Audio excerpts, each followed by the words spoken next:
people are enjoying what I'm doing. This, you know, so you kind of got. It's kind of hard to not think you're the shit when they're like, chef, the Yo, best meal of my life. Best meal I've ever had. And you're like, that's right, bitch. Yeah. That's what I do. Yeah. You've obviously haven't been to Arnold's Country Kitchen, but that's okay. Yeah, exactly, right. Should have met me 10 years ago. Yeah. You would have hated it. Exactly. Okay. Yeah, so how long did you stay at CDC? I was there till April of 2017. What caused you to want to leave? So I had ankle surgery in Okay. 2017. I had some scar tissue and damaged ligaments and stuff that caused water to eat into the bone. So I actually had a cyst inside my bone that they had to cut out. Oh, shit. So I was off my feet for 90 days. Okay. During that time is kind of when Sean was, he had just gotten sober. He hadn't been, wasn't around because he was in treatment, and I wasn't happy. I didn't know how to communicate it. He wasn't around for me to communicate it. And what were you not happy with? I think it was just, I don't know. I've reflected back on this multiple times because it's obviously like a pretty important thing to me. But I think I didn't feel maybe the support that I needed. You know, when you're running a restaurant for somebody of that caliber. Yeah. Well, it's lonely. Yeah, because you're the boss of everyone. And they're not there. But yeah. You get a text message at 2 a.m. like, why did this person send me a DM that this was messed up? I hear you. You know, but at the same time, like I get it. Like, it's his name. It's your name. It's his I name, understand that now. Exactly. But at the time, it's like, well, first of all, the front of house didn't tell me that this was even an issue, so I had no idea. Yeah. Also, I don't want to get texts at 2 a.m. because now I'm just nervous, like going to bed, like I disappointed you, so it was just like kind of a lot. It was time to get out. Is he the kind of chef that sort of holds on to it, or does he let it go real quick? I think he's changed. Yeah. Since I worked for him, since he's made all these changes, so I can't really say now. Gotcha. Then I think you would let go of something unless you really, really messed up, or you really like did something to wrong him. Yeah, I get you. You know, so like he wouldn't like constantly bring it up, like, hey, you messed this up. But just like the rice, he doesn't forget things, even if he was, had been drinking. Yeah, you would think he wouldn't remember anything. He remembers everything. Like, it's insane. Yeah, it's like the best memory I've ever seen of anybody. It's like an encyclopedia, but of like everything. He's so smart, but somehow when you think he's not there, he just retains everything. It's impressive. Yeah, and I feel like I probably got some brain damage from playing football for so long. I forget stuff all the time. Yeah, for sure. Terrible. But so it was like, I don't know, like, did I disappoint him? Was he not happy? I remember one time, actually 2 times, there's this like catfish dish. He said, this is the best catfish dish I've ever had. And it makes you feel good because it's almost like your dad, not your dad, but like as far as your job career goes. And then another time I was cooking with Trevor at Husk. He had just left here, so we had him come cook with us a few nights, and he's like, I was like, oh, how was everything? Hope you enjoyed it. And he's like, oh, this dish made me really proud. He's like, it's really smart. Like, that makes you feel good. Yeah, for sure it does, especially from your colleagues. But I don't feel like I got it enough. I don't know. Not that like. I guess the negatives were outweighing the positives. Did you say that? Yeah. In your head. Yeah, and it wasn't necessarily like all him. There's a lot of stuff like. I feel like if you put somebody in charge in a restaurant, and he's opening multiple restaurants, so he's doing these other things. Yeah. But then if you come to like, the director of ops or the owner, the president, or it's like, hey, these things aren't working. Like these things need to be changed. This isn't working. And if they're not addressed, and somehow it's turned into like. This is the problem, like maybe you're the problem, not these other issues. I hear you, yeah. Like why? I'm not going to put someone in a position of leadership and like not listen to what they have to say. Exactly. When they're there, every day, or 5-6 grinding every day, coming in early to make sure that the shit's running right. Yeah, like obviously, like your offensive coordinator is going to know what's going on better because he's up there watching it and he's with the offense all the time. The coach is watching the whole team, right? Yeah. So, it just was time to go. So. Yeah. I feel like sometimes you stay somewhere for too long. Yeah. And you've been in that company now for 5-6 years. I've worked with Sean for longer than that. Like 6.5 years. Yeah, so. that's a long time, man.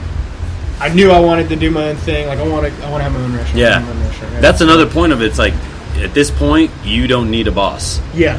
And he doesn't need you telling him what's what either. You know what I mean? Exactly. So it's like a parting of ways. Right. It happens almost all the time. 100%. It's literally. Yeah, so that was like, I'm off my feet. I had the surgery, and I'm like, hey, I think it'd be easier if I just don't come back at this point. Yeah. It would be easier if I just move on and don't come back. So I ended up leaving. Got remarried at some point during all this. Or sorry, not my...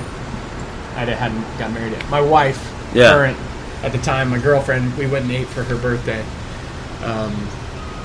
at Bastion, and Josh was like, hey, I'm thinking about hiring a CDC because my right-hand guy that's been with me since I opened is leaving. Yeah. I've never had a chef de cuisine. I've also never had a day off since I opened the restaurant. So I need you. Yeah. So please say yes. I said, yeah, like that'd be awesome. I wanted to kind of get back into fine dining and the day I got my walking cast off was my first day at Bastion. Like 15 hours, my ankle's like the size of a grapefruit. That's what happens to every chef. They get injured as soon as they can get back. They're in there. No matter what. Fuck. But yeah, so I was with him, for almost 2 years, and then during that time I got married. During the first year, we got pregnant. Okay. So, we're due with our first child. This is May of 2019.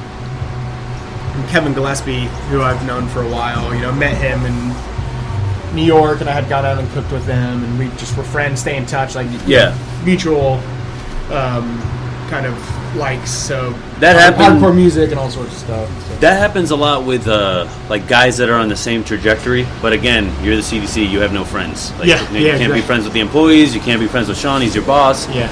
So you end up like making these bonds with other CDCs at other restaurants. Right. Yeah, exactly. So he's like, hey, I'm opening this restaurant. This is what it's going to be. It's in Atlanta. I talked to my wife about it. Her sister's down there with their kids. They're like, oh, we'll have family down there. Yeah. He'll have somebody to grow up with because none of our friends have really any kids yet, for the most part. So I talked to Josh about it, and he's supportive. And like, hey, we're gonna make this move. So May 2019, we moved down to Atlanta, opened this restaurant, and then COVID happens in March. What was the restaurant name? It's called Cold Beer, so it's on the Beltline. So he has Gun Show and Revival down there. And he had Wood Fire before. So it's going to be this, like, there's a concept where the food was supposed to pair with the cocktails and the beers as opposed to, like, the other way around. So, like, met with the beverage director, Mercedes O'Brien, and she'd be like, hey, these are drinks I'm thinking. I'd be like, well, these are dishes I'm thinking. And then we'd come up with these. A dish was supposed to match a cocktail.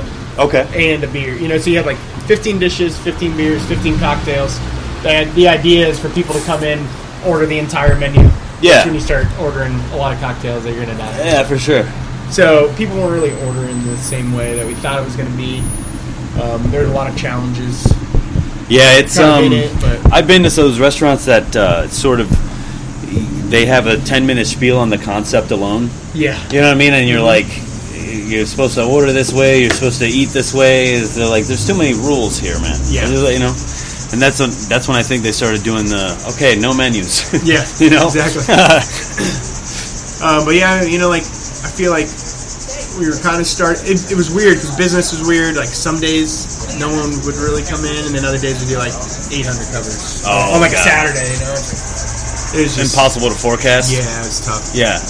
But with COVID happening, it's like we're gonna make some changes. We're gonna do this, and this. And I had already kind of Josh had reached out to me. He's like, "Hey, would you ever move back to Nashville?" Yeah. And I was like, "Yes, you know, would love to." You didn't love it down there in Atlanta? No.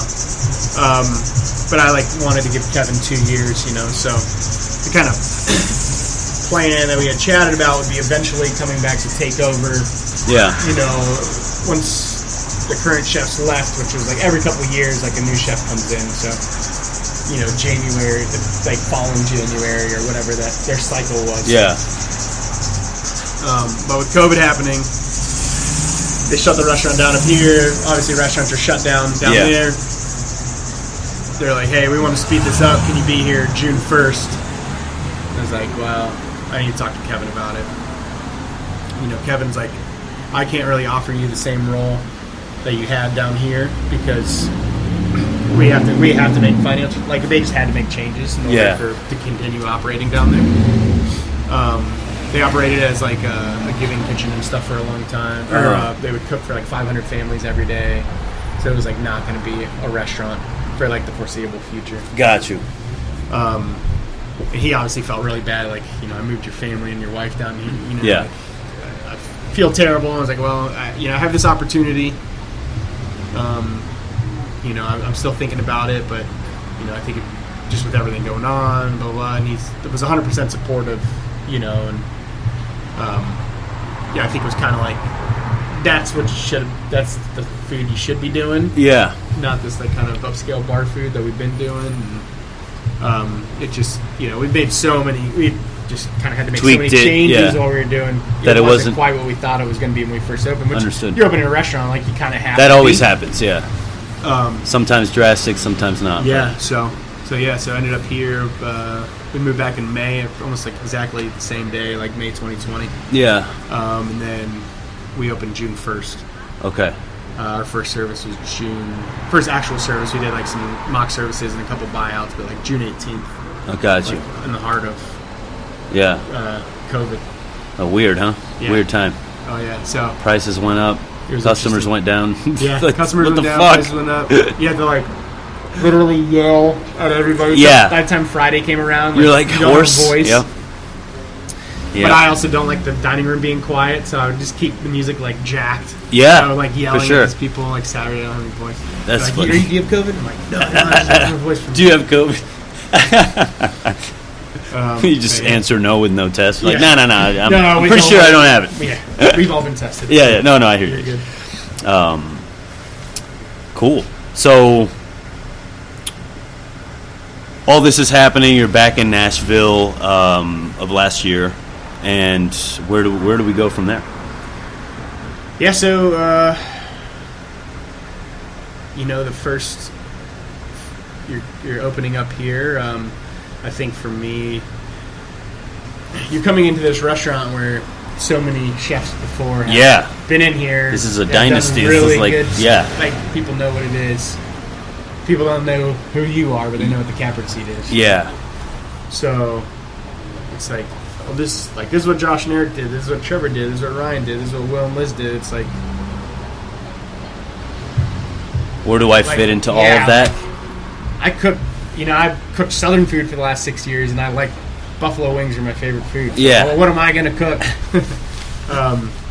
You know, so I think, you know, I was happy with the menu we opened with, and I think we learned a lot, like kind of what can we do with the staff and the size that we have, like, you know, but also like learning a lot of really just finding like, okay, so this is my style. Yeah.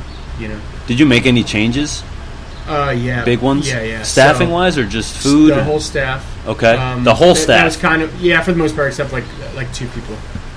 Is that just because I'd been told by Liz and she had been told by Ryan to, you know, that's the best bet. It's coming in instead of taking over maybe somebody else's staff. Yeah, because it's hard to be the new chef. They've never worked for me before.